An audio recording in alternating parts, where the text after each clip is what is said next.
कोने रंग घरबा चनई के कोने रंग लगाम राम कोने रंग शोभे चनई के पैर हो खराम।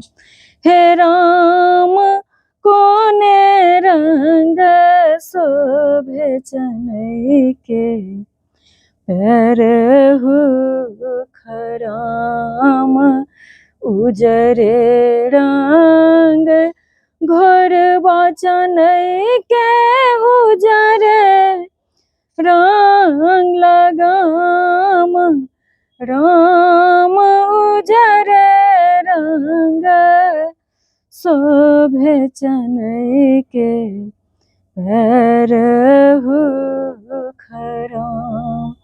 राम उजरे रंग शोभे चनई के पैर हो खराम।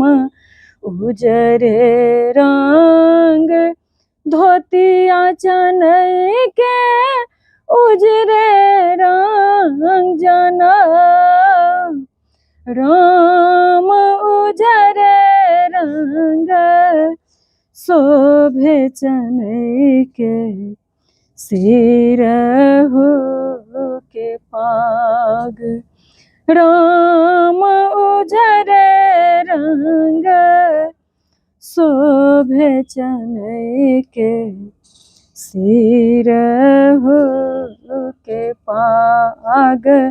उजरे रंग दही चनई के उजरे रंग फूल राम उजरे रंग शोभे चनई के सिर के चना।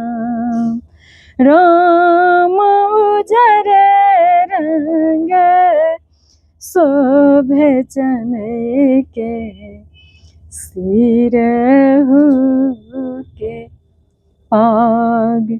राम उजरे रंग शोभे चनई के सिर के चना।